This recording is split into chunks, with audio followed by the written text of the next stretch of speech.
वैद्युत आवेश का मात्रक, आवेश का मात्रक, यह एक्चुअल में मूल इकाई नहीं है, यह एक व्युत्पन्न राशि है जो धारा और समय के गुणनफल से प्राप्त होती है, जिसका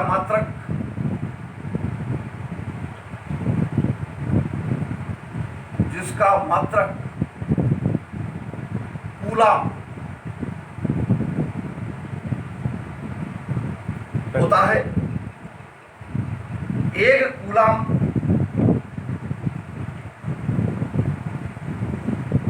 को परिभाषित करने के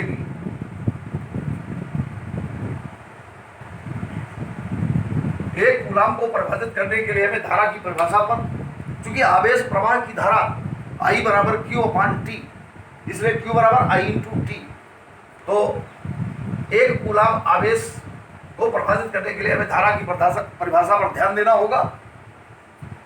यदि किसी चालक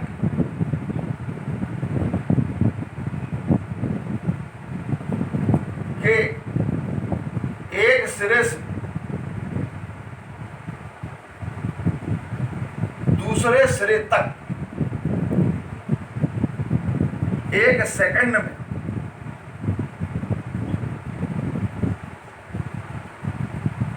1 एम्पियर की धारा बह रही हो, एम्पियर की धारा बह रही हो, तो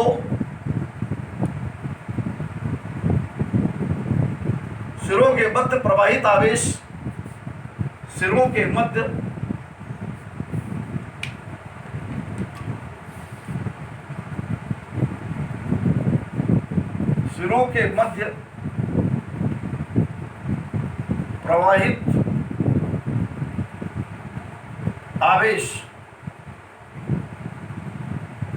प्रवाहित आवेश 1 कूलाम कहलाता है।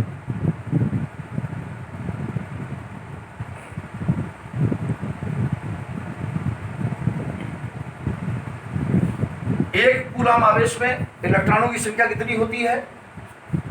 तो 1 कूलाम आवेश में इलेक्ट्रॉनों की संख्या ज्ञात करने के लिए Q बराबर यानी से N बराबर Q/E, 1 कूलाम बटे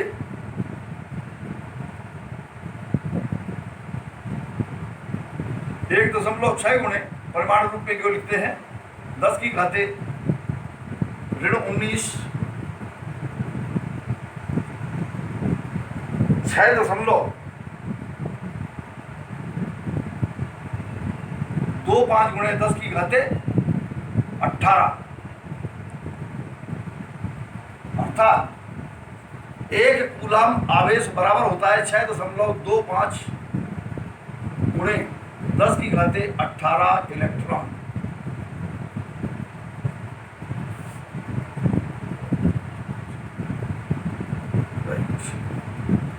अब वैद्युत बल डिफाइन करने के पहले हमें परीक्षण आवेश को डिफाइन करना होगा कि परीक्षण आवेश क्या होता है। तो परीक्षण आवेश किसे कहते हैं?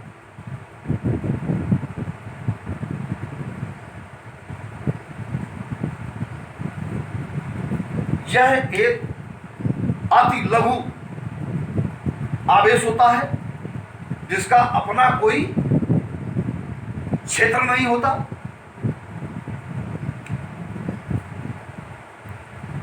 इसीलिए इसे काल्पनिक आवेश कहा गया है और इसे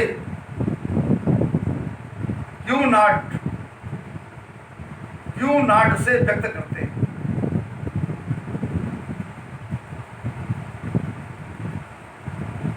व्यक्त करते हैं।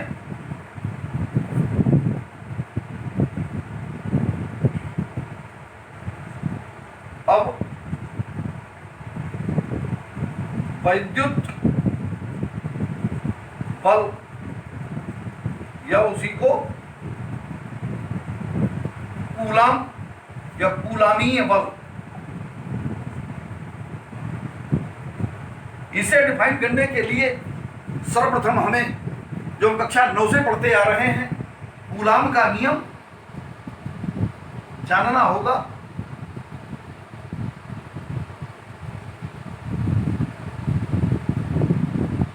इस नियम के अनुसार इन्हीं दो बिंदु आवेशों के मध्य लगने वाला आकर्षण या प्रतिकर्षण बल सदैव उन दोनों आवेशों के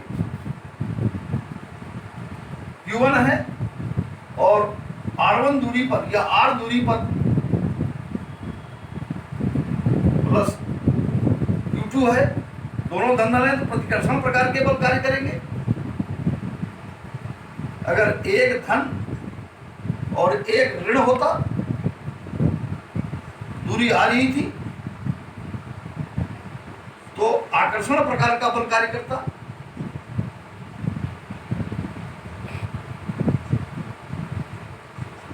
और यहां ये प्रतिकर्षण प्रकार का।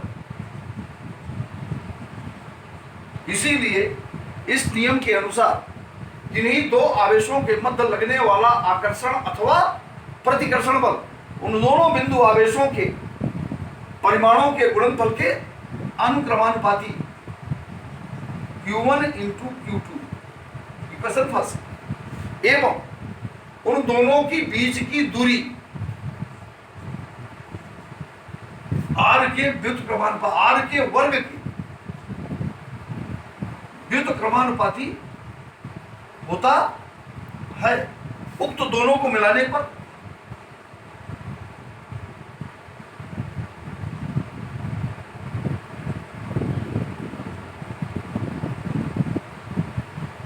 F बराबर ये प्रोपोर्शनल टू Q1 Q2 बटे R square implied that F बराबर स्मॉल के इंटू Q1 Q2 बटे,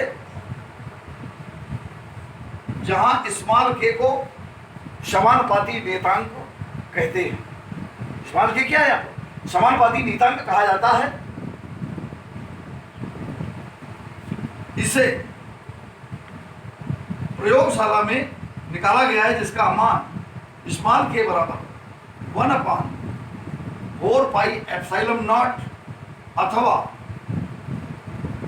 9 गुणे 10 की घाते 9, जबकि दोनों आवेशों के मध्य वायु अथवा निर्वात हो। यदि दोनों आवेशों के मध्य वायु अथवा निर्वात नहीं, कोई परावैद्युतीय पदार्थ है जिसका परावैद्युतांक कैपिटल के होता है, तो उस स्थिति में स्मॉल के की value 1/4 pi epsilon not into capital के अथवा जाकर के 1/4 पाई एप्सिलॉन नॉट का मान क्या होता है? कैपिटल के मान परावैद्युतीय पदार्थ का मान कुछ भी हो सकता है। तो 1/4 पाई एप्सिलॉन नॉट बराबर 9 गुणे 10 की घाते 9 और बटे कैपिटल के, ये वैल्यू कुछ भी होगी। धातुओं के लिए अनंत होता है, वायु के लिए कुछ होता है, जल के लिए जाकर के 80 होता है। तो जो भी वैल्यू आएगी वो वैल्यू के की रख दी जाएगी। इस स्थिति में वैद्युत बल, इसे हम कूलाम का नियम कहते हैं। जहां एप्सिलॉन नॉट को, जहां एप्सिलॉन नॉट क्या है? निर्वात में या वायु में विद्युत की विद्युतशीलता कहलाती है। विद्युतशीलता कहलाती है। निर्वात में विद्युत की विद्युतशीलता अर्थात कोई भी वैद्युतीय पदार्थ द्वारा वैद्युत आवेश धारण करने की जो क्षमता है वो निर्वात में विद्युत की विद्युतशीलता कही जाती है। इसकी वैल्यू यासाई पद्धति एप्सिलॉन नॉट का मान एसआई पद्धति में कितना होता है? 8.85 गुणे 10 की घाते ऋण 12।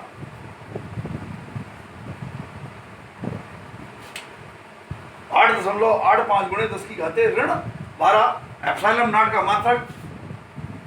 एप्सिलॉन नॉट का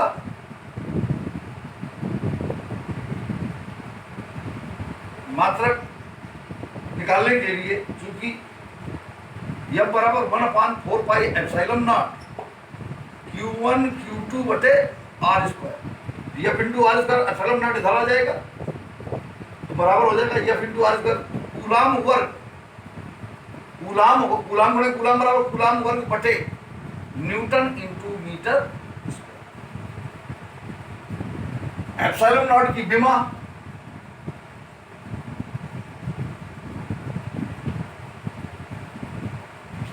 एप्सिलॉन नॉट की विमा निकालने के लिए क्या करेंगे? इसे मूल मात्रकों के पदों में तोड़ेंगे। कूलाम बराबर क्या है? एम्पियर गुणे सेकंड। तो कूलाम वर्ग है तो A इंटू टी स्क्वायर बटे न्यूटन में M/L की power -2 into metre square L square. M की पावर -1 L क्यूब L की पावर -3 T की पावर स्क्वायर T की पावर 2 ऊपर जाएगा T की पावर 4 और A स्क्वायर। ये एप्सिलॉन नॉट की power. Dimensions of epsilon naught is equal to M inverse L to the power -3 T to the power 4 and A की power 2। इसके उपरांत अब हमें वैद्युत क्षेत्र के आधार पर वैद्युत बल जिसे हम कूलामी बल कहते हैं, जो कूलामी बल लगा उसकी व्याख्या करनी है।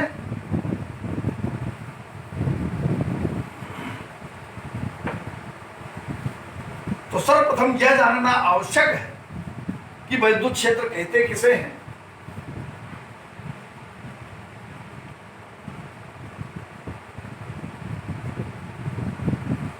इलेक्ट्रिक फील्ड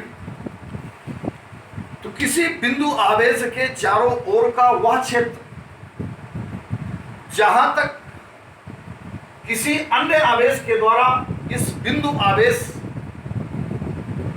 के आरोपित बल का अनुभव ज्ञात किया जा सकता है अथवा बिंदु आवेश द्वारा अन्य आवेश के आरोपित बल का अनुभव ज्ञात किया जा सकता है, वैद्युत क्षेत्र कहलाता है। बिंदु आवेश पॉइंट चार्ज है मान लीजिए Q, तो इसके चारों ओर का जो क्षेत्र होगा वह वैद्युत क्षेत्र कहा जाएगा जहां तक इसके बल का अनुभव किया जा सकता है। तब वैद्युत क्षेत्र की तीव्रता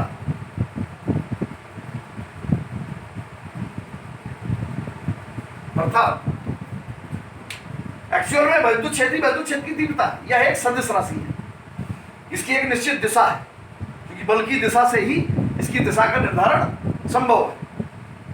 सदैव जब समांतर रेखा पर से व्यक्त करते हैं तो धन आवेश से सदैव उसकी दिशा ऋण आवेश की ओर होती है। तो वैद्युत क्षेत्र की तीव्रता है क्या, किससे व्यक्त करते हैं, इसकी व्याख्या करेंगे।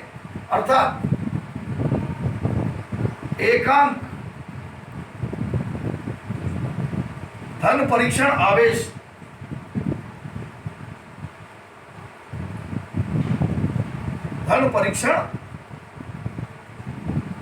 आवेश पर लगने वाले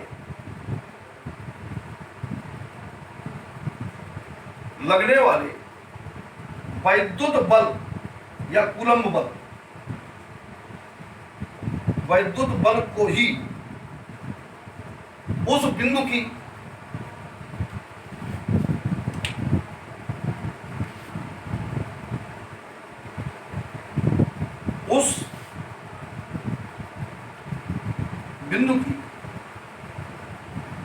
वैद्युत क्षेत्र की तीव्रता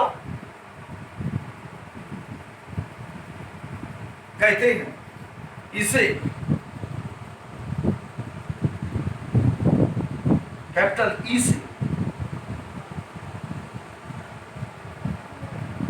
व्यक्त करते हैं, अर्थात परिभाषा अनुसार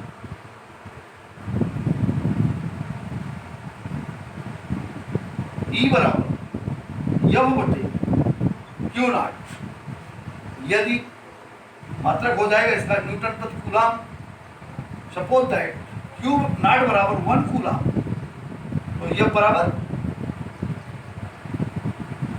जो उपरोक्त परिभाषा दी, एकांक धन परीक्षण आवेश पर लगने वाला वैद्युत बल ही को ही उस बिंदु की वैद्युत क्षेत्र की तीव्रता कहते हैं। तो बल बराबर ही वैद्युत क्षेत्र की तीव्रता होती है। यह एक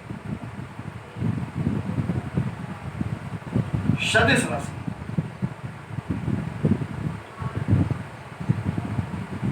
मात्रक इसका न्यूटन प्रति कूलाम है और जिसकी दिशा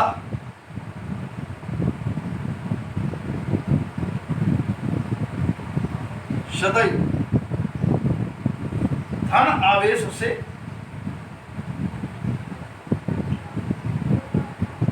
ऋण आवेश की ओर होती। वैद्युत क्षेत्र को डिफाइन निरूपित करने के लिए हम समांतर रेखा द्वारा दर्शाते हैं।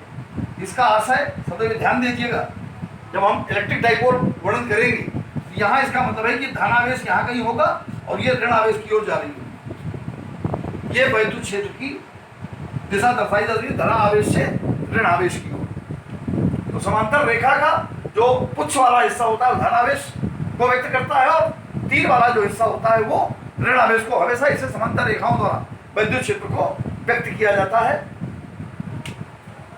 अब बिंदु आवेश के कारण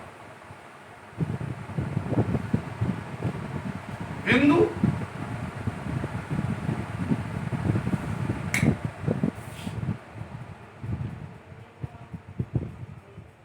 आवेश के कारण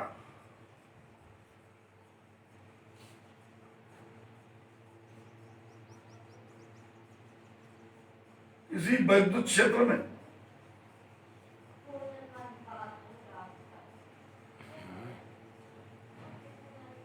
किसी वैद्युत क्षेत्र में बिंदु आवेश के कारण वैद्युत क्षेत्र की तीव्रता, वैद्युत क्षेत्र की तीव्रता निकालनी।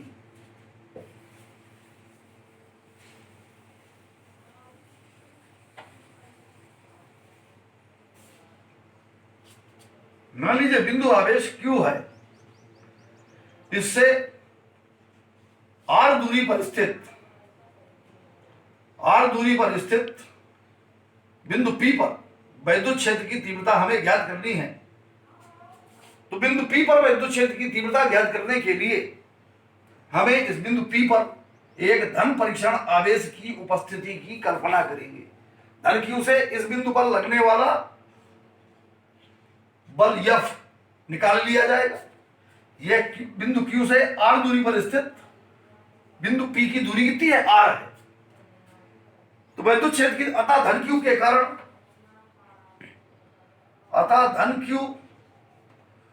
के कारण इस बिंदु P पर Q नॉट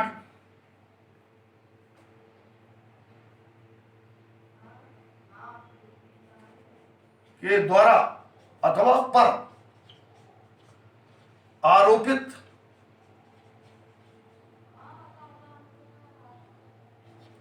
वैद्युत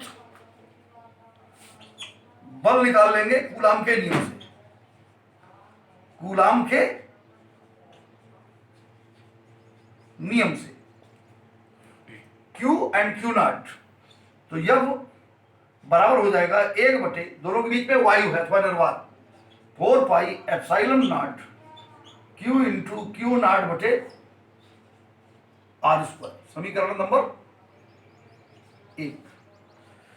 क्योंकि धन Q का वैद्युत क्षेत्र था ये, जो परीक्षण आवेश बहुत अति लघु जो काल्पनिक रूप से लिया गया है, जिसका अपना खुद का कोई क्षेत्र नहीं है। तो इस परीक्षण आवेश द्वारा जो अनुभव किया जा रहा है, इस Q क्षेत्र के कारण लगने वाला बल वैद्युत बल F बराबर 1/4 pi epsilon not Q into Q not बटे R स्क्वायर।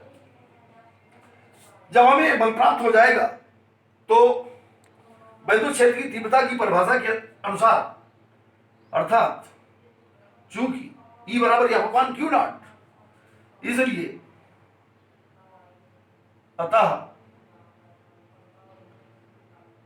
बिंदु आवेश Q के कारण, धन Q के कारण बिंदु P पर उत्पन्न वैद्युत क्षेत्र की तीव्रता E बराबर Q नॉट इंटू F बराबर Q नॉट इंटू वैद्युत क्षेत्र की तीव्रता नहीं, वैद्युत क्षेत्र P पर उत्पन्न बल, वैद्युत क्षेत्र E में, वैद्युत क्षेत्र E में धन Q के कारण बिंदु P पर उत्पन्न वैद्युत बल F बराबर Q नॉट इंटू E। अब देखेंगे, वैल्यू रखेंगे F की, इसलिए अब हमें E निकालना है, इसलिए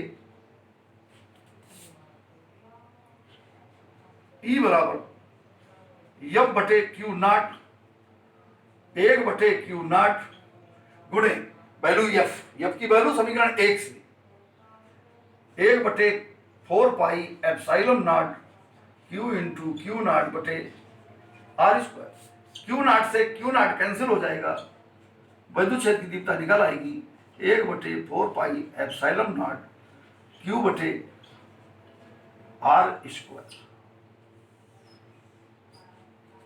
इसी को ध्यान में रख करके आगे हम जब एक रेखीय आवेशों का युग्मन लेंगे, बिंदु आवेश के कई झुंड हो जाएंगे, तो जिसमें हम जैसे विद्युत डाइपोल लेकर के चलेंगे, और विद्युत डाइपोल के कारण हम अक्षीय स्थित विद्युत क्षेत्र की तीव्रता का व्यंजक निकालेंगे, तो हर जगह बिंदु आवेश के कारण हमारा यह विद्युत क्षेत्र की तीव्रता का सूत्र अनिवार्य रूप से उपयोग में आएगा। आज का टॉपिक यहीं पर समाप्त होता है।